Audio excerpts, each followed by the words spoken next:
Did you know I wrote a sci-fi fantasy novel called The Climb, and you can get the whole thing as a 9-hour audiobook read by this guy over at the Patreon shop, patreon.com/smallbeans/shop. Robert Brockway calls it weird, heartbreaking, and very, very funny, and Daniel O'Brien calls it quite possibly Michael Swaim's masterpiece.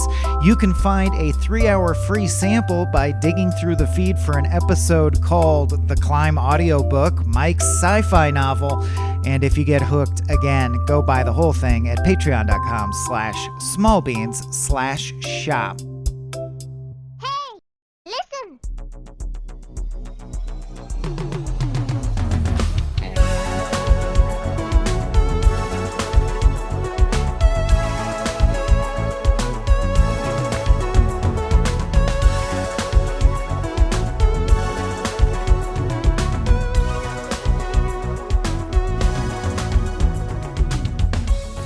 Welcome everyone back to another episode of 1Upsmanship. That's right, I'm doing the straight greeting intro, a thing we almost never do on this show. That's okay. Yeah. That's okay. No, we're not bad. I didn't think it bummed you out or anything. You don't have to be brilliant and you writing comedy at every day. I thought I'd phone this episode in entirely, which is exactly how I thought I'd get us started. We are here again to talk about one of your favorite real-time strategy games, a genre that has been woefully neglected on this podcast, and we're trying to fix it. On the show, but it's not even that represented in life, I would say, in terms of titles. Yeah, you're right about that. It's like a smallish genre. You should know, behind the scenes, Mike and I were having a long discussion about which real-time strategy games we should cover, and did come back to this. And because of that, we decided to bring back our illustrious guest, who was here for the first Starcraft conversation, Brian Brushwood. How many years ago was that? That was a long time ago. I don't know, man. I don't know. I didn't have gray in my beard then. That upsets me. Well, I'll tell you what. I do remember the stuff we talked about, so I have done my homework. I read Welcome to the Monkey House. I reread Timequake. I'm all Vonnegut ready. Great. I love the prep you did. Apropos of nothing, but God, I wish Time Splitters 2 was playable in some form. Time Splitters is currently on the PlayStation Network and downloadable for PS5. I just did that yesterday. Oh, I'm not. Two? Not two. First specifically, where you can be a monkey. All right, then I don't. Okay, I thought that would intrigue you. Woefully, I was wrong. But you know what I do care about. What's Adam that? Ganser and I'm Hi. Michael Swaim. This game. Yeah. I just want, for the record, to say, like, if people listen to one of our other shows, Frame Rate, this is like the Bone Tomahawk episode where it's good that you QB'd, because if it was me, I just would have been screaming Starcraft 2, Starcraft 2. And then the Bone Tomahawk guy turned out to be racist, so hopefully this doesn't go that way. But man, I started playing this game intending to complete the Terran campaign potentially, but then do an adult who's busy amount of dabbling in the other. Okay, I did some Protoss, I get some Zerg. What are the changes? I exhaustively 100%ed this game and all the add-ons, including the game Ghost Nova or whatever. I just got completely. I was going to say, I mean, that'll be the stance I'm coming from. This is a little behind the scenes, but like you were a little reluctant to play this again because you're like, I don't know, man. I asked if you wanted to just do it with Brian. And I was like, dude, you're going to like this game again. Now, hold on. So I was about to say, like, you went back and played all of it again? Yeah. What do you, or I mean, since it came out. When I was a teenager. Oh, got it. Okay. I thought like to prepare for this singular podcast, I thought you had the world's greatest work ethic. No, yes, that's what I'm saying. To prepare for this episode of this podcast, I played StarCraft 2 from new game to you have platinumed this we can't sell you any more StarCraft 2 stuff. This is another thing people don't know about Mike. But I didn't do it. That's not necessary for us to talk about StarCraft for an hour, but it means that my stance is clear. I like Mike has, and this is not even, I'm not even trying to hype him up. This is just a fact. Mike has a mountain of integrity when it comes to, I must have recently played this game to its conclusion to talk about it, which I love and also hate. Cause it will change when my baby's born. There's that will change. Yeah, so you did much more prep for this than I was going to, but I do feel confident that all three of us are steeped in that outer space lore and ready to launch into it, which I'm going to do it right now. Exactly. Let's pass our very first checkpoint and get into Tell Me Like I'm 8-Bit, which is the segment where, ideally, our guest will explain to someone who's never played StarCraft 2, what is it? Brian, you feel up to that? Yeah. Do I have to explain what an RTS is? No. I guess I do. I don't think you need to do that. I think you can assume Okay, they know all right. something. Yeah. You ever play Dune 2 in the 90s? Oh no, you weren't born. Did you ever play Warcraft? No, you weren't born. This came after Warcraft. It's called Starcraft. It's in space. You got 3 factions. You got the Terrans, you got the Zerg, and you got the Protoss. The Protoss are all highfalutin. The Terrans are all they're basically the Empire. They're humans. They're meatheads. And then the Zerg are just crazy bugs. And they all fight. And in this game, they start off separate and fighting each other, but then they all unify because it turns out there's a bigger evil. But the way you play is you have little peons. You build a base. You direct little peons. You ever manage a McDonald's? It's like that. You have sad people who cannot say no to you, and you have some that you respect. Those are your warriors, and then some that they're kind of I want to say shit heels that you just sort of treat like baggage, and they're just cannon fodder. It's like, go get me more crystals, and then they're gonna feed you. That's money, and then you're gonna spend it on middle. There's no middle management. That's the problem. Is that your middle manager got fired, and so you, the boss, have to come in on a Sunday, and run everything yourself. That's what the game is like, and plus everybody is dumb as hell because the moment you look away from them, just like all the employees at your fucking McDonald's, they're just going to stand there idle because what do they care? They're 17 and they're not even thinking about this as a real job. So you have to tell them where to go the entire time. You have to tell them how to line up for battle. You have to direct them everywhere. And then you have to tell them strike now at the same time. And then finally you get the objective done, and then it's another goddamn thing. It's Monday, and you have to start the whole thing over again, and it goes like that forever and ever and ever. That's StarCraft. I'm really enjoying the level of opinion being bandied about here. It really that was quite a rant. It's like you're playing as Gus Fring on a day where he doesn't get to do any Breaking Bad stuff. He just has to run the chicken restaurant. And he's like, I could be murdering planets, but these people don't know that. Yeah. To be honest, I love this game. I love this game so much. I love all of this. Yeah. Also, just for the record, I once worked not at a McDonald's but at a Borders, and to extend your metaphor, there is no doubt I would have been a Zergling and no better. I was horrible at that job. Just horrible. I would have been sent into destruction immediately if my boss had had their way. Well done. I think that cues us up quite nicely for our rants. So we're going to pass yet another checkpoint and get right into those. Mike, you want to go first? Do you want me to go first? What do you think? I'll go first because it's short and Great. sweet. Player 1, plugging in. As I said, I kind of already did it. I loved it. It's delightful. I was really intimidated.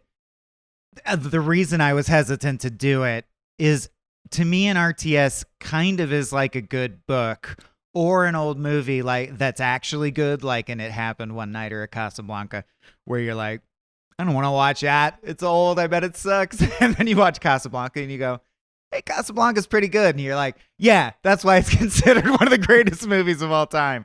But it's hard to crack open. So this, I'm always like remembering the exact factor Brian just elucidated so well. SCV, good to go. I don't want to organize the crystals. I don't want to suck the gas out more and more efficiently.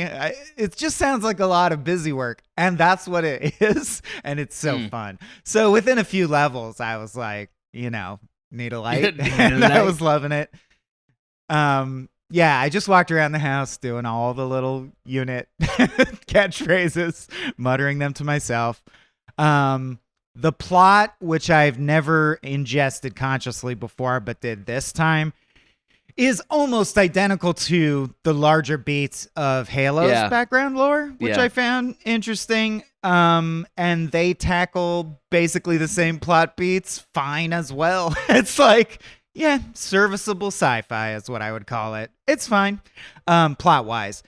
Usually that's a huge thing for me because I care about plot a lot. like the will they won't they between Kerrigan, who's murdered millions of people, and it's like, will they kiss? And you're like, dude, she's like a space holocaust. Anyway, I did realize this time also the Alarak is played by John Delancey, Q from Star Trek. So that puts it over the top. And then yeah, I liked it. No, I'll save my other things. Yeah, I liked it. Well played. Mikey that was liked excellent. it. That sets up quite nicely, Brian, to do player 2 if you're willing. What do you think? You ready? Yeah, sure. Great. No, yeah, I loved it. I've always loved. I mentioned in my introduction that the first time I remember playing Civilization or something, I'm like, man, if everything could happen like all like in real time, that would be amazing. And then there was Dune, and then Dune 2, I think was what, early 90s, 1992 or 3.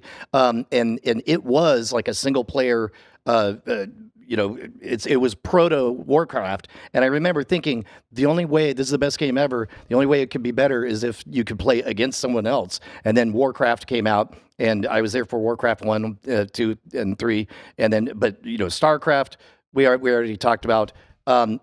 Starcraft 2, I can't. That first cinematic where they released Tychus still holds up. Like I couldn't stop watching all the gears. It is the one turning. everyone thinks of. Yeah, immediately. Yeah. Yeah. Although it is hilarious to me that he's inside that battle armor with a big old stogie and no way to ash it. Like, dude, he's clearly in it his whole life, day and night, 24 hours. How does he shit? How does he fit into doors and stuff? Huge problem. It makes no Huge sense. Problem. I love the aesthetics of it. I love the balanced archetypes, between the Zerg, the Protoss, and the Terrans. I like. We'll talk more about this later, but I like the scale of it. The way it starts very small, and I love this game. I love it. I obviously didn't love the franchise enough to play all of them, but it's great. Yeah, it is great. This would be player 3 logging in real quick here. So here's the thing about StarCraft 2. StarCraft 2 only needs to exist because of time. Because games just get old after a while and look old, and we just want it to feel more contemporary. It's kind of the only reason StarCraft 2 exists. Because StarCraft 1, just having thought about it a little bit, is pretty much a perfect game. Like, it's pretty perfect. It was deftly and carefully balanced through a series of updates and stuff, which is a pretty common practice in games now. It was a perfect Rochambeau.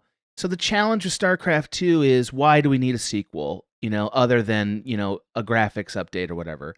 And I think that Blizzard answered that by saying, you don't really. We're just going to give you a lot more of StarCraft 1, slightly better quality of life changes, some fun cinematics, some better missions that help you, use different units that you might not use if you get sort of in a regular routine when you play these games, which, by the way, I do. They changed a few things balance-wise so that it was more possible to bunker down and do less rushing and stuff, which was a real problem in the first game. They added some extra units that, complexify a bit the Rochambeau aspect of the 3 races. But ultimately, this game is not really different. It's just graphics update, quality of life updates, a few new units, different, new campaign missions, which are really just, different scenarios. And I don't know that I think that's bad. This is one of those games where it's like, well, StarCraft 1 was a really great game. And, changing it would be a mistake. That's different than a lot of these other games that Brian just mentioned. Like the Civilization franchise, they make changes. They try new things. Or even other games that are not quite in the RTS zone, like Sim City. They try new things, right? Or The Sims. They try stuff in those franchises to see what else. Wouldn't know about The Sims. Yeah, they try stuff just to kind of, what else could happen, or to kind of embrace new gaming innovations or trends at the time. Loops. And StarCraft 2 was very much like, no, we're not going to do that. This game was already exactly what it needed to be. And I think they're right, which puts me in kind of an eyebrow raise about what to do with this game historically. Because it's better, no doubt. It is better, but it's not innovative. Well, and there's more of it too. There's more right? of it. Yes, it's better and there's more of it. And that's what we want out of sequels. But in video games, the sequel has the opportunity to show us something we didn't expect that makes it have its own identity. There's so many games like that, right? Like my favorite example is Super Mario 3. The sequel that was so much more than the first game, Super Mario 1, and showed us so much more what Mario could be. Like it really blasted open the concept, right? Or The Last of Us 2 is another sequel where it's more and the gameplay's not dramatically different, but man, there's so much narrative that expands what we think about these characters. This game was definitely a conservative, hold the line kind of entry. I'm not commenting on whether that's good or bad. I'm just, that I think is the fairest summary of what it is. Do you think they kept to the same, just more of the same, specifically because of the emerging esports market? That's got to be part of it, because I know that being so wildly Yes. profitable that you can't Yes. fuck with the balance That's the too thing. much, because Yeah. PvP is in Korea it's now the national sport, making billions that's of the dollars. problem with Yeah. making a Starcraft sequel, is that Starcraft was a huge success, and it is a well-balanced game, and it's really well made, and we don't really need it. You know what I mean? Like, sure, a graphics reskin or a remaster, we needed it. But like a sequel, we didn't really need it. So I think it's worth talking about. I'm going to leave my rant there, and hopefully that will generate some conversation on the other side of the break. Which, by the way, I think we should take now. All right, we're back with a chuckle of a Gans and a twinkle That's in right. our eyes to talk more about StarCraft 2 on this, the 1Upsmanship. Hey, shipheads, haven't called you Too that long. in a while. We're past too long. We're passing our Third? I don't know, third. I don't need to know them in order. We're passing a checkpoint to get into Game On, where we just get to talk, and I will kick it off by responding to Okay. Gans's rant, only because I feel like, and this will all, I will describe and respond in one observation, which is, I feel like you're kind of fishing for a way to start conversation because Brian and I are both so positive, but I don't mean to paint you as disingenuous. I would just say all the exact things you just said in a more excited voice. Yeah. I'd be like, the characters are kind of realistic instead of stupid truckers. Like, the graphics are way better. For me, the big one is the level design. Yeah. You touched on it, but I actually think they nailed it, and it's huge that the scenarios, because I do that's why I never did PvP. I find this game insanely boring when you just I did this at the time for a while. People who are like, this is my build order that I perfected and practiced until I can do the build order exactly the same every time. And that's insanely boring to me now that I'm 40 years old. Like, I'm like, yeah, shaving seconds off until I can exactly. At that point, care. I remember the first time I encountered that playing PvP, and it was like the rules had changed. I'm like, wait a minute, this is a Twitch game now. It used to just be cheesing. How can you break the Yes. game as fast as possible? Yeah, go play Factorio or Satisfactory. Yeah, I remember I don't know, back in college when we figured out how to do an 8-person LAN party. We would set Warcraft 2 to the very slowest setting possible, and we would spend 7 hours playing one game between the 8 of us, and because we thought of it as a real-time strategy game, and but then the moment everyone played on fast and it was about clicking, Actually, so I agree. one interesting thing about StarCraft as an idea for real-time strategy is, unlike a lot of other franchises, you don't know what the other player is doing. So, like, in both, Unless you've upgraded your command center to have the scan function, you baby. have to find ways to spy on them, which I love, by the way. I think it's great. But what's interesting is that essentially you're building an army in secret to some degree, if you can help it. And It's almost poker, and then you're showing your hand and seeing who had a better. It's not thing like built up. Civilization, where you're sort of responding in real time, turn after turn, to what they just did. You know what I mean? Like it's not quite as reactive. It's not that kind of strategy. It's this kind of. I mean, that's what makes it real time, right? Is it kind of your armies come together and they fizz like a And here's chemical what it is. reaction, and you see Yes, what's exactly. left. But that is fun, and I think that the designers were smart this time with some of their quality of life changes to make that a more successful interaction. Like for instance, Adam, could you clarify for me when you say quality of life? What does that mean in video game terms? so like one of those changes, you get a butler. they give you a game butler. Like they heard a lot of feedback about the menus, blah blah blah. So like everything's more efficient, everything's smoother. For example, the big one I loved is the idea of having those, like your mission screens being full-on bases that you upgrade and have different That was fun. rooms in. They That's all new. had so like one thing is the AI on your players is smarter. So like in StarCraft 1, less frustration. In StarCraft 1, your players might all sort of surround and shoot at just one thing on the edge of the attack zone or whatever. So they wouldn't attack efficiently, right? And so like they fixed that. Or the number of units you could select and put into a group and then, issue quick commands, that number went up, and it was more diverse. Just stuff like that. There was a bunch of little tiny changes like that made the experience of your armies colliding in the center of the map more satisfying, more like actual war.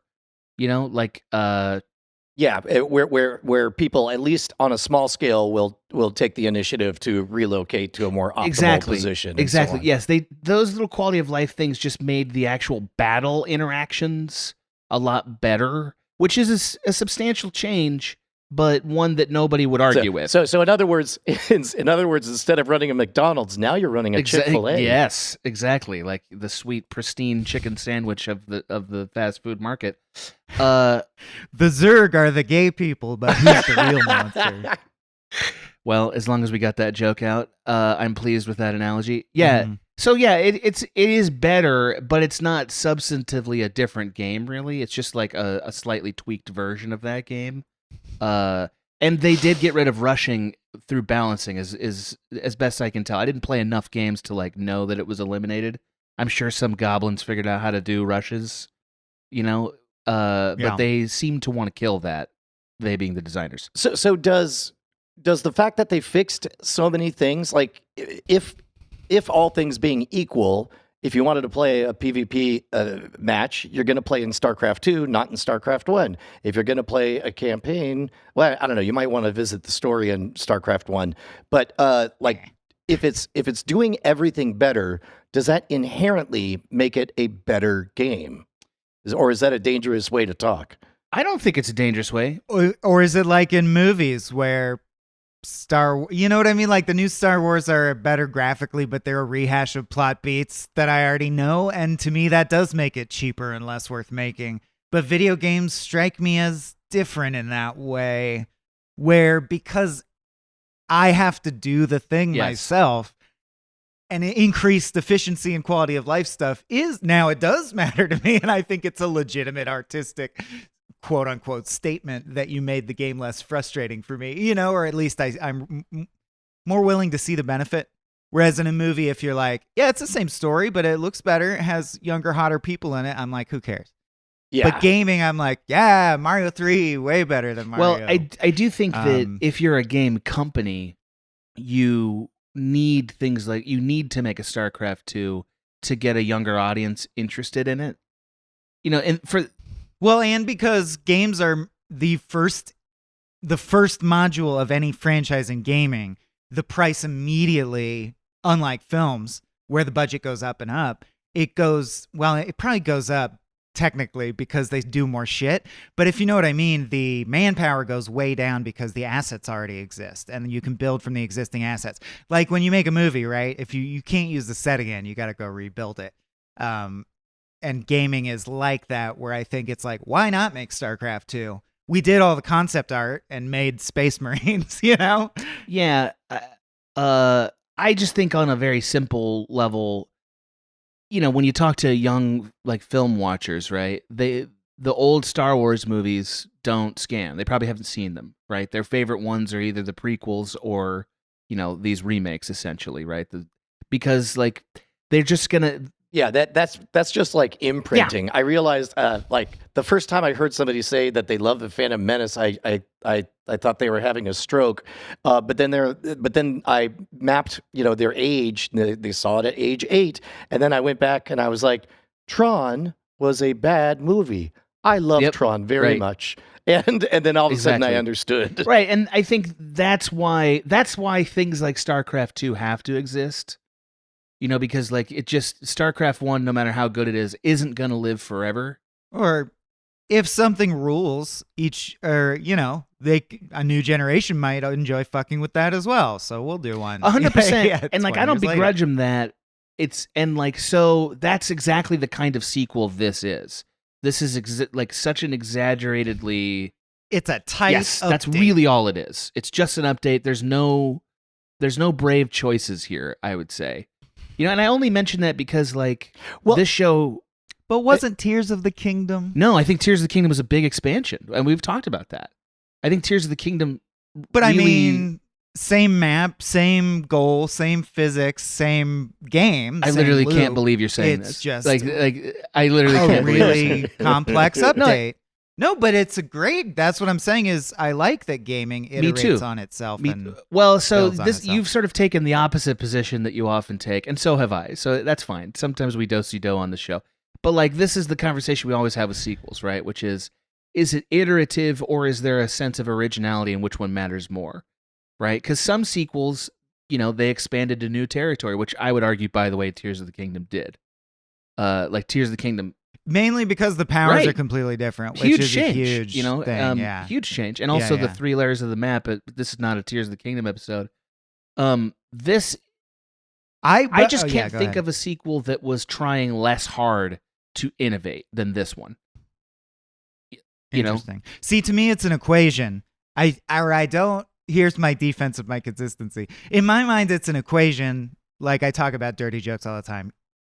Can you joke about blah blah blah? Yeah, if you're good and coming from a place of love and know how to technically write that joke in a way that's not punching down, can you tell an offensive joke? I don't know. Are you good at comedy? So I'm like, to me, it's they both weigh and they get averaged. Like some games, and it's rare, all they need is the quality of life improvements because they're so staggeringly improved that becomes the new standard, meaning that it is striking to me that, like Brian said, you would, if you're a PvP person, unless you're doing a intentional like throwback night or restriction or something, you would always do it in StarCraft 2.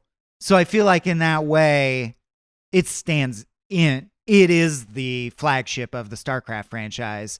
No doubt. I mean, of course, because now it's like nobody plays Destiny 1 anymore, right? Even though, like, right. But you're saying, and I agree, I have agreed vociferously in the past, and I still agree. So everything's also like how it catches you. That, like, the first time though was when they invented the idea that all this shit would happen, which does feel special. Like that's just the conversation. Maybe that's the difference. It's like maybe we should divorce the experience from the game, or the specialness of it. Like, for example, none of us were there for the premiere of Star Wars the very first time. That's true. But by all accounts, it was a mind-blowing experience, and very special. Now, right now we're in an experience where it's being driven into the ground, and all that matters is Andor. Give me more Andor. But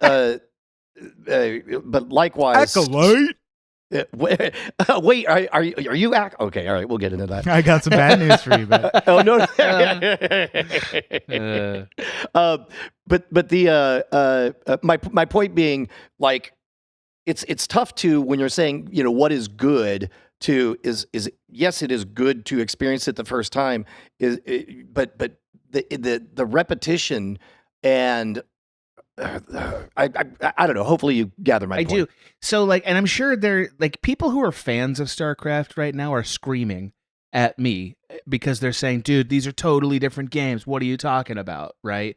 Because if you go to any chat room, the rate at which the building upgrades is slightly different. well, I can't believe you're so saying but like this. you and I this conversation so far has been from like a mile above, like sort of the God's eye view that this game loves so much. Like that's the way we're analyzing it. Fittingly, for we are games, for like people who play this game, the difference is those like little quality tweaks they made make the experience vastly different, and that's who they're designing this game for. Is like people who loved StarCraft so much. Well, and they have to this is almost a problem because like they have to serve two gods, right? So nobody plays Street Fighter games, or I guess period. But they weren't playing it for the story. They were playing it for only one experience: the me versus you player on player action. And if you learn the moves, you're not thrilled to come back to the sequel and find out that most of that knowledge doesn't count anymore, and you have to relearn all new dynamics and moves. And so likewise, so you want if you learned how to play a certain character, the previous iteration, you want to be able to play that same character and do the same things the second go around. Likewise for PvP, if you trained up on StarCraft 1, it would be very frustrating to have that change. So you can't change much about the core dynamic on there, the core play dynamic, but separately, Michael and I both love this for the story, and the story did take you a lot of places, and it was totally different from StarCraft 1. So that's I don't true. know. It's tough to serve two. I kind of overlords. thought that we have to spawn more. Clearly, I thought that the first game, the Kerrigan dilemma, was somewhat compelling. I know people sort of quibble about it. It seems generally agreed upon among fans that StarCraft 2's story is at least more and better for complex. It's more detailed. So the voice acting's very good across the sure. board. I mean, who doesn't love all the memes? I did realize for the first time, I'm sorry that I'm such a Star Trek guy, but I was watching Star Trek Voyager on one of my monitors while I was playing StarCraft 2, and when Kerrigan came up, 7 of 9 came up at the same time and did a monologue, and I'm like, oh, Kerrigan is literally 7 of 9. Like, she has the same story arc over the course of... There's no question that it wasn't. And she says, I am the Swarm instead of we are the Borg. There's some StarCraft homage in Star here, Trek. for sure. No, for sure. I mean, all these sci-fi games... Fuck! Oh, yeah, fuck yeah, me. I just did that to you, bro. I did it to you. Oh, boy, all you got these me. You sci-fi snared me. games are basically amalgamations of better sci-fi movies and shows. I mean, Halo did that, and we were all like, "Oh, good story, Halo." That doesn't super bother me because I don't think that you're going to a real-time strategy for the narrative. I think the fact they have a narrative is like nice. Of all the things, when I started playing StarCraft 2 the very, very first time, I was there for the StarCraft, real-time strategy. I was there for the game. It never occurred to me that there would be a rich cinematic story sitting there as well. That's a thing that a lot of games that have made sequels that maybe weren't big stretches have chosen to do. Like, I know we're not talking about this yet on this channel, but a lot of the sports franchises have chosen to give little narrative modes and stuff to justify doing a roster update on Madden 25 or whatever, so then you'll play the My Player mode and do a whole story of becoming a football player and what that means and all this stuff, because that's something they can do. You'll make a basketball basket. You'll catch on fire. Yeah. Like, That's how they go. No, but wouldn't it be great if NBA Jam had a story mode where it's like somebody catches fire and then you have to go to the burn ward and visit them? Well, actually, we did funny. a series on Cracked that was fairly high budget called 8-Bits that were video game parodies, and one that we never got to make that was going to be in season 2 was a guy playing basketball and he's on fire and just burns. And we were gonna burn him. We were gonna collapses spend the to the money and ground. burn him. No, but for real, actually, I think NBA Jam could totally have a story and it would be fun. You know what I mean? Like an exaggerated, ridiculous NBA, but street hoops version. It'd be great. So but narrative is a kind of a way of justifying these expansions that are not substantively different in terms of gameplay. That's a thing you see across the board. without interrupting, when you're ready, I want to push back. Well, on you've already that. done it, so you may as well push back now, sir. What have you got?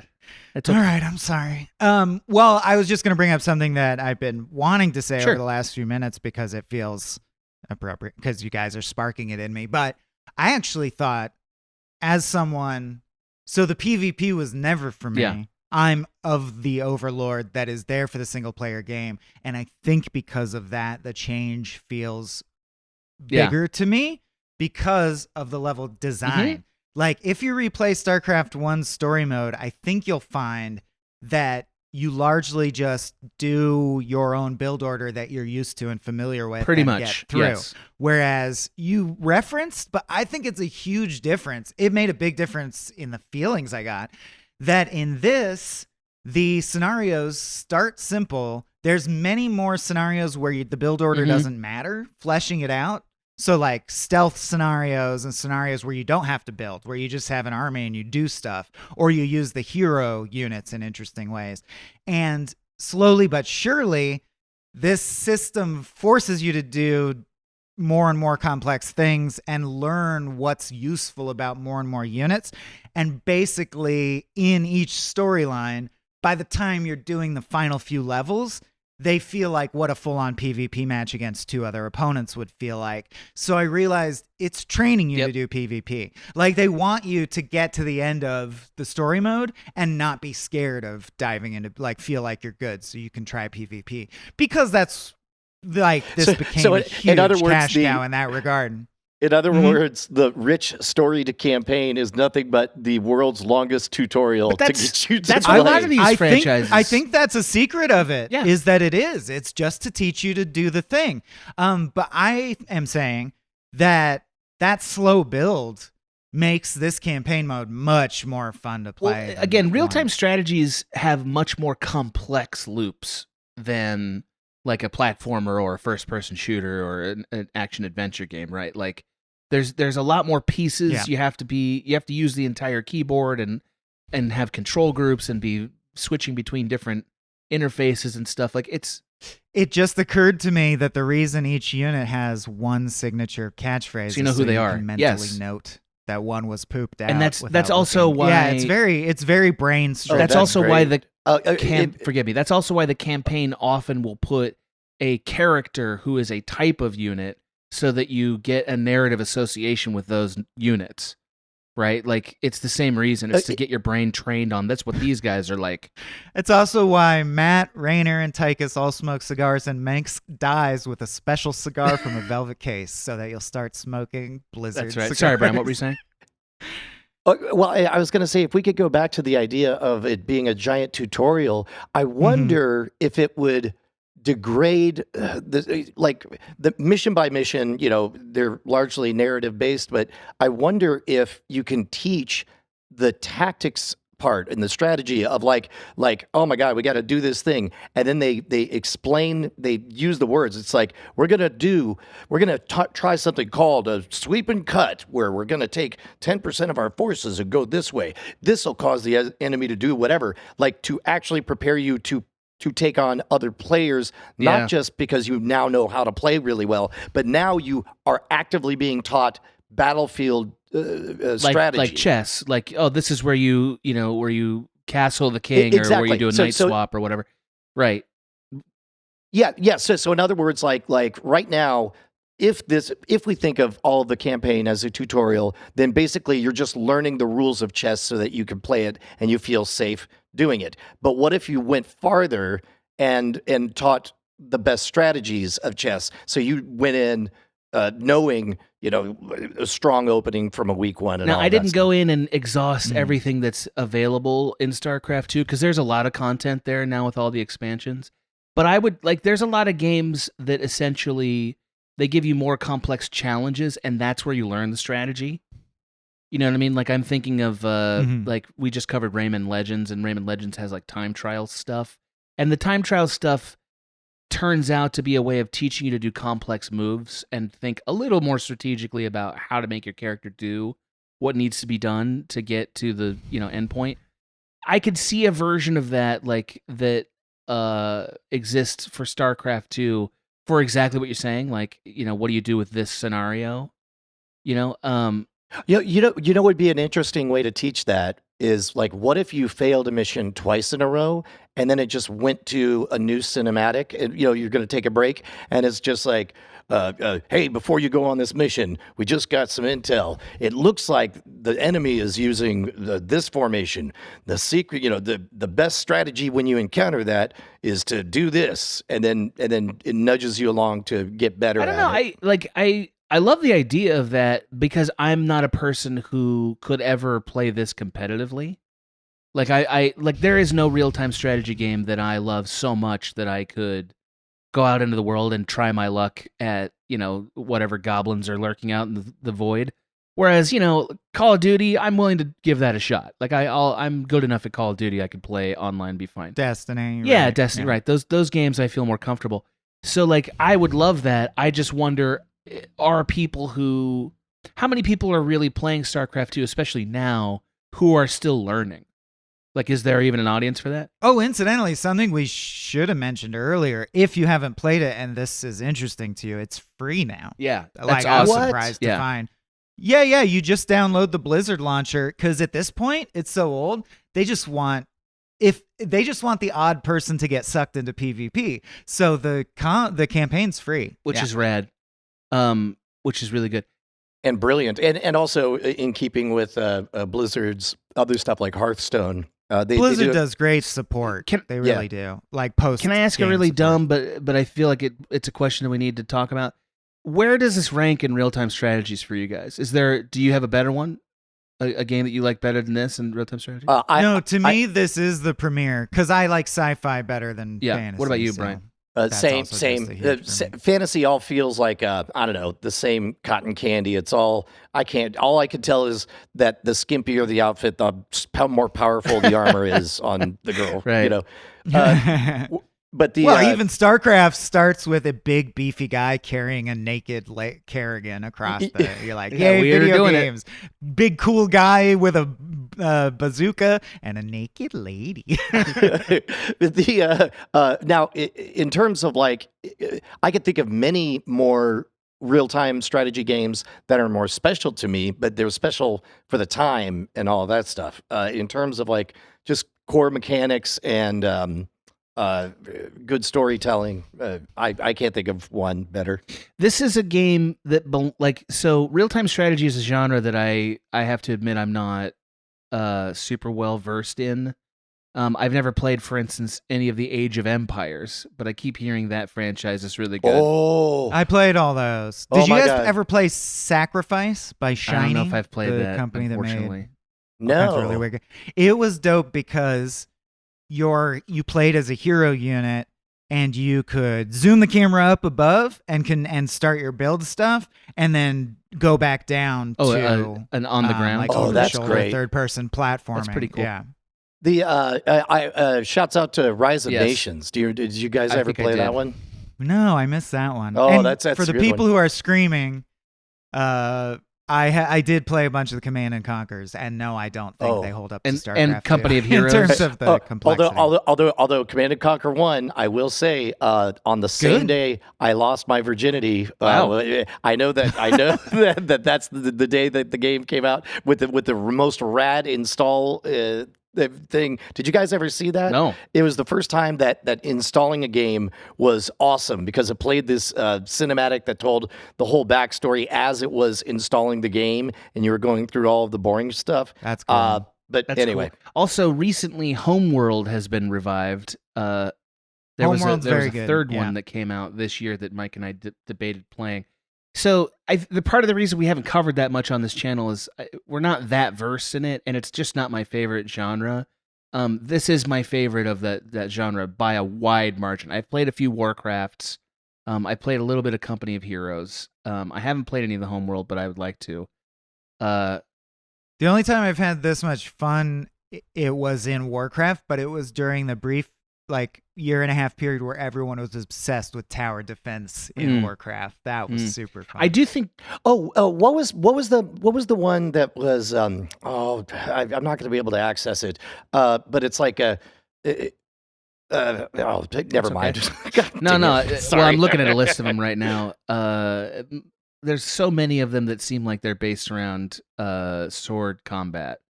Just seems like so many of these real-time strategy, like build your army stuff, is based on is medieval Rome, or is Rise historical. of Nations. Yeah. Most of them. There's a lot of that stuff. Yeah. My next question, this is another stupid, simple question, but I feel like we haven't talked about this at all. Do you have a preferred race and build? Like, what are you building to if you're playing your home field, as it were? I like the meat and potatoes of the Terrans, and the fact that they have the mobile bases, right? Yes, they do. I remember that being, Protoss. You know what? Like, Protoss is as close to the fantasy thing as we get, and it's like, I don't know, the blue trapezoid is this way, and the green cylinder means this. So that's not as visceral and as simple. And Zerg is just, I don't know, noisy to play, and so noisy. So I dig the Terrans. I think I'd go in the same slightly different preference order, but I just realized why, and it's similar logic. I would go Protoss. I like playing as Protoss the most, then Terrans, then Zerglings, and I'm realizing it's because my brain is already, like, the thing about RTS, I mean, I mentioned it, I feel like they are dense. Like, they require focus if you're going to succeed. It's a very engaging game. It's not like an idle, casual game. So I think the Protoss, because they have the units that are most costly to produce, it creates the smallest armies that are the easiest to mentally understand. And then Terrans would be next, and then Zerg is too noisy for me. The one thing I did notice is, after finding out what every kind of unit does, I usually used, like, rather than using a mixed army, I would always figure out a good combo for this particular scenario and use very, like, streamline focused groupings. And then, but the other thing I noticed is I feel like StarCraft, to be good at it, you're supposed to, like, hotkey different regiments. Definitely. Like, do stuff like Brian said, like have 1, 2, and 3 armies, and have this army go from the flank and this army go. There's no way I could ever, like, mentally do more than 2, and 2 was hard. Like, I can't have different groupings moving in different places on the map. My brain could never work fast enough. That's or what to like get someone right in there just right long enough to do the nuke. It was never worth it. I'd always lose so many guys. Yeah, so those were my patterns. Yeah, so the thing that stood out to me as I've watched footage of people who are really good playing is, like, they're not really watching the real-time stuff happening. They're putting stuff in motion, right? Like they're not watching the battle unfold. They're doing the prep work for the next battle and the next wave and stuff, which is kind of a temptation when you're first starting at StarCraft, is like watching it happen. You know what I mean? And then after a while, you're really not in the real time of it. You're, like, sort of a few steps ahead. I realize like it's less efficient, but I gotta watch it happen. Oh, no, I agree. It's like in chess where people go, "You're gonna checkmate me in 7 moves." I'm like, how the fuck can you both see that and agree that that's true to the degree that one of you gives up? I don't know. I've never learned any RTS enough to do that, but I recognize that's what it would involve, which is why I've never been more excited to do anything than do a carrier run with Protoss. Like, give me all the carriers and I will just fly to the Valkyries your ass into oblivion. I love it. I love doing it. I have to bunker up every time in order to make it happen, but I love it. How they just, like, swarm and swarm. They just beat the hell out of everybody. You know Everything. what I mean? Like, it's so good. I also it's so love satisfying. the Archon when you merge too. 2 of the Templars. Yeah. Me too, but never. Just, there's nothing more satisfying than, like, here's been an hour of buildup, and now I'm just gonna lay waste to you slowly, like a locust. I love it. I love it so much, and I hate more than anything being beaten up by Zerglings. I hate it. It makes me very angry, and like, you haven't effective. built any combat units. I love when you, like, you're like, there's 2 Zerglings slowly destroying your buildings, and you're like, you piece of hey, shit. I haven't produced a soldier yet. Stop that. Come on. Damn it. that moment when it's like it's not like you lost a battle. It's like you just found out you have cancer. Yeah, 'cause they're just like oh, slowly eating away. Yeah. That is, Um, Zerglings are like cancer. They grow malignantly and they just never leave alone. Like, Although it's the worst. that's what's weird about this plot is it's an attempt to redeem Kerrigan through the power of love, and I'm like, you Nah. can't, man. She Nah. killed the whole galaxy. Nah. It's like redeeming Thanos or whatever. And man, we haven't even touched on how bad the ending is. Just in terms of the writing line to line, the last 2 lines of the campaign. Oh, you guys wouldn't even know because you didn't finish the Protoss unless Brian can tell watched. us. No. I watched the full I watched ending, the the story movie, and I did skip to the very Yeah. end because isn't the very last scene he is back at the bar, and then like the door opens and she's like post God form or something. They break up and she ascends, unless you're talking about a post-credit sequence that I miss. But the scene Yeah, I want to yeah, zero yeah. in on is when they break up because she has a greater destiny or whatever. Mhm. And she says a line that's been said so many times in so many things that it should be made illegal. Thanks, ... for everything. And then Jim says, always was, which doesn't even make sense as a response to that. I'm like, there's some bad there. But did you guys notice that because I didn't get this from the first one, they go deep into how the Protoss have no mouths and they speak through shared consciousness, like the whatever it's called, the Kola or the Kasa. Yeah, all the but- races have some weird shit like that in the The first Kala. game. Yeah. But did you notice that they totally did invent, because I checked, it came out before Avatar, the sex hair, the hair that you plug into your steed to connect with it psychically and Oh, make it. the There's a Avatar. cutscene where they do that. Wow. And I'm like, that was the one original Avatar thing, and I'm pretty sure it's from StarCraft 2. Wow. That's amazing. Yeah, the Protoss have sex hair. Well, that's our future. That's our evolutionary future. Mhm. Sex hair. Also, I've always loved that the Terrans are a community of solely made of ex-criminals. You know what I mean? Like I love it. And like unrepentant, and it's like wow, you guys really What if the South won? mercenaries. Well, then guess what? Yeah. They would have a tedious. They would have the same kind of. Although if it was interesting to me that they respected free speech values so much that during the press conference they let that one reporter play the entire indictment, Dude, yeah. the indicting audio clip. I love. We just covered the Wes Anderson movie Isle of Dogs. It has the same mechanic, which again has happened in a lot of movies, where there's someone who you've seen like ruthlessly shoot their own henchman in the head for making a little mistake, and they'll go, "No, let him talk." You're like, "No, don't let him talk. They recorded you doing the drug deal." Fucking idiot!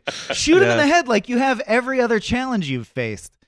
I think it's Anyway. great that you guys love this story so much. I No, think that it's me- winsome. it's mid. It's thoroughly mid. But you like it. It's mid. It's better than one but by it's far. it's very novel. First of all, even this came out 2010, and that again, like you said, everyone remembers the armor putting on. That cinematic was first shown at BlizzCon in 2007. So that's almost 20 years old, and danged if I didn't sit there and watch it all again. The cinematic, and when I bought Starcraft, I bought it for the real-time strategy game. I did not buy it for the story, and the story was it was richer than it needed to be, and it was more gorgeous than it needed to be. And when you can sneak in a surprise that just constantly delights you, because it's like, well, I thought I was just playing chess. I don't know. I We're like. about due for another StarCraft if they want to continue to expand this franchise or reiterate on it in new versions. capture a new generation. Because it was 14 years ago, which is about how long it took between the first and second. Mhm. I'm not saying they're going to do that. I don't know if they would. But if it's about every They will essentially eventually. generation, then we're money's about there. due for StarCraft 3. Can I ask you guys, because you'll know, and I can't be bothered to ask Chat GPT. Has there ever been a console real-time strategy game that was real successful? I believe Like that whole market. Oh, I I think believe the the answer was Peakman- yes, yes, and then no. I believe the I don't think Peakman real series successful. has been Yeah, successful. if you count it. Well, it's only console, so yes. No, I mean if you count it as, I wouldn't really call it a. It's a real-time RTS. strategy. Absolutely, it is. You're commanding units, and it's not as Sure. granular. It's slightly or differently removed. structured because you don't produce them from buildings; you produce them from yourself. But Yes, I'll I give it genuinely to you. love that franchise. By the way, Oh, great! Very fun. did SimCity start on PC? It probably did, right? Yes, Okay. I Oh played yeah, it yeah. on an I Apple played it on a IIe. 286. Yeah. Yeah, I mean, PC kind of owns this genre in general. So Because clicking is so important to it, and wiggling the cursor around with the stick sucks. and having a bunch of different keys to assign stuff to. You know, it's- Hotkeys is so key to it, Well, right? you- How could you? And I think that's the point that I wanted to get to is this is a game, a whole genre of game that is purely dependent on UI, and I don't know. There's something interesting about that to me. Yeah, Mhm. for sure. All right, we're talking about the UI, so I'm going to take us past the last checkpoint into a to commercial. get us into a commercial. That's right. It's Yeah. not even the last checkpoint. Okay, we'll be back. And we're back. Now can I pass a checkpoint, Daddy? Pass it. All right. That takes us to. Is it good? Keep or delete. Keep or delete. We haven't recorded one of these in a little while. I can't Keep believe or you delete. forgot that. I suck at I do it in some of our other pods too. The segment names are tough for me. I'll go first because I'm talking. Yeah. And it's obvious. I will keep it. On one of our hard drive cleaning episodes, I will eliminate, or I will at least propose eliminating StarCraft 1. It's not which on I there. think is currently on the. Oh, okay. I don't believe we Great, kept even StarCraft better. 1 for exactly Then this this reason. is like this is Evil Dead 2 over Evil Dead. Like this is the one I'm gonna keep. Few more good things about it just to flesh out this post commercial block. I really like the level, that's like the Avengers, because you've assembled 6 hero Protoss, and they do a level where they break into teams of 2 and they have like god powers and you keep switching back and forth between the groups. I really like how the leveling up meta changes for each third, because I think most gamers, including myself, because we wouldn't have thought of it, would totally accept a normal tech tree, and then the Zerg tech tree is the same and with different abilities, and the Protoss tech tree is the same. But instead, they're like, no. The Terrans level up in a traditional tech tree. The Protoss have to turn these orbs into ghosts and eat the ghosts. You know, like each system of leveling up was refreshed, and I like that too. I like the game. I keep it. Interesting. Have you ever played Stellaris, by the way? I have played I Stellaris, haven't. and it's a little dry for me. That's what I've heard. Because it's a lot of just dots and lines. Oh, that's another thing. I was obsessed with just the art of Blizzard at the time. Like, I applied because I originally wanted to be a visual artist before I pivoted to writing. That was where I dreamed of working growing up, because I just think their concept art is so captivating. So that's another thing, is it's beautiful. It's like, it's cool looking. And Stellaris is not cool looking. Brian, what were you saying? Oh, I was just asking, like, the keep or delete. Are we not doing the hard drive anymore, or what No, is yeah, that? this is the hard drive. Whether you Yeah, would yeah. keep it on the hard drive or delete it. Okay. Wait. Okay. Yes. If there's going to be one entry for, I guess, I mean, for the if there was only one slot for one RTS, I can't think of one that is superior to this one. Okay. Yeah. I hear a lot about Company of Heroes 3 as being like a really awesome game. I've never played it. I really like Massive Chalice, the Double Fine one, because I'm such a Double you Fine love simp. Double Fine so much. Yeah. And they are great. Yeah, I think this game has to be kept. I think some StarCraft has to be kept. I kind of do want to have a hard drive conversation about StarCraft at some point, Mike, because this is one of those times where I'm like, yeah, but StarCraft 1 was really important in gaming history, because StarCraft 1 bled into the public zeitgeist in a way almost no other real-time strategy ever has. You know what I mean? Like World of Warcraft kind of did too. But like all the rest of these games we've referenced, people who aren't into real-time strategies they don't hear of them. They haven't played them. But almost I'd have to everyone's... research. Anecdotally, I feel like I saw more news about how StarCraft 2 swept the world than I saw about StarCraft 1 sweeping That's the probably world. because you are tuned into Probably 'cause StarCraft. my age. No, I just think StarCraft Or 1... that like I read more, I was aware of gaming news Right. by the time StarCraft. StarCraft 1 was huge. It was on consoles and stuff. Like it was a big game. That's all. I just want to point that out, and maybe we'll have a future conversation. But if we're keeping a StarCraft, which we should keep this one. So it's a keep. Oh yeah, there was an N64 port of StarCraft 1. I played it. I did not know that. I had it. Wow. I remember Weird. it. Yeah. But they have publicly said they will never do StarCraft I can see 2 why. console. Yeah. It's not. I don't see how a console could do a good job with it. You got to move your little fingies too much. Yeah. Well, yeah, it's just not. It's not meant for consoles. And that's okay. I think a PC game. It's good for a PC game to be something you can only play on a PC sometimes. Wait, I was Googling data to try and verify or disprove your point. Did you keep it or delete it? I kept it. You, all right. you Filling wonderful out the chart. co-host. Yeah, perfect. Put in the Filling chart. out the chart. Brian, it's been Chart great it. having you again. We got to get you on something that's not StarCraft. We got to. Yeah, have me back Great. for anything. I might even play Conker's the game. Bad Fur Day it is. Yeah. I mean, when you want to talk about Marvel Snap, Ooh, I'm here man. for you. You are the third or fourth person that's suggested we cover that, and we have played it. I could cover it right now. I played it for 10 hours. Yeah. Okay, that's interesting. Yeah, maybe we'll talk about Marvel Snap at some point. Then I got bored of it. Well, right. Yes. Well, and you know what? I have a lot to say about Marvel Snap. I play like 30, 40 minutes every single day.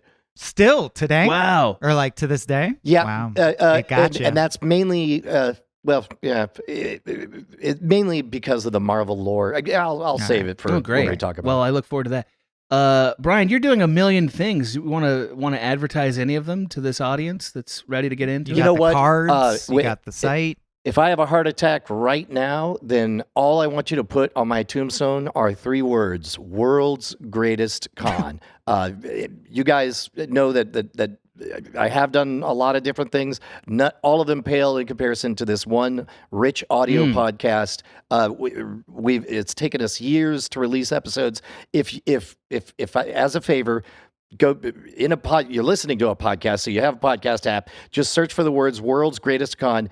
You'll find season 1, episode 1, and go in order because everything is eventually going to be like one big audiobook.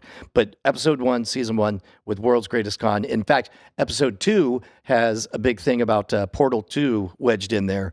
So yes, that's it. Beautiful. Beautiful. I imagine this episode will come out in a week or two. But if it happens to come out around late October, you'll be able to see my documentary film Sanibel at the Naples Film Festival if you'd like to go out there. And if you'd like to go to Naples to a film festival and see a documentary, you can. It's there. I don't know if I'll be there. We'll see. But it's releasing there and then hopefully, on to Netflix or whatever after that. So cool. And also you can see Lynchpins, my podcast with Maggie Mae Fish, on YouTube. And if you love that so much, you're like, I'd like more jokes, go subscribe to her Nebula, where the uncut versions are, displayed for all to see.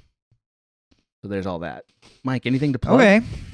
I guess as long as we're all plugging, I'll We oughta plug plug. stuff I've never plugged, Ooh, which yeah. is the outside the small beans. If people are completionists, I'm doing a ton of freelance writing, meaning like video essays for various sites. I'm writing for IGN. I'm writing for Games Radar. I'm writing for a YouTube channel called How to Beat.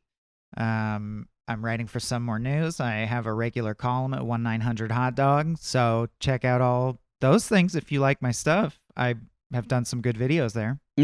So much work out there the three of us have made. Well, this is... Yeah, I mean.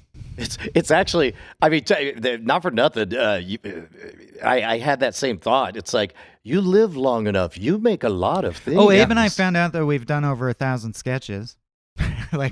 That's a lot. Holy moly. Yeah. 1,000? That's right. We've done sir. 1,000 sketches? Wow. That's Yeah. crazy. Well, I was there for 13 years. yeah, that's a lot. That's pretty crazy. Well, hopefully all that entertainment has meant something to you all. And again, if you enjoyed this, you can get more episodes of 1Upsmanship on our Patreon, Small Beans Patreon. I think we're only asking $3 or is it $5, Mike? I don't remember. It's one of those two tiers. We'd love to have your money and to provide every other week a wonderful conversation about video games and so many other podcasts that we're proud to present to you. It doubles you get way more content. Oh, you get so much content, yeah, and we're excited to give that to you guys. So thanks so much for listening, Brian. We loved having you as always. Yeah, I can't wait to come back Great. again. Hell yeah. And- Confirmed. Locked in. That's right. Mike, do you have a Starcraft quote to get us out of here? It's about damn time. I am here from the shadows. Work complete.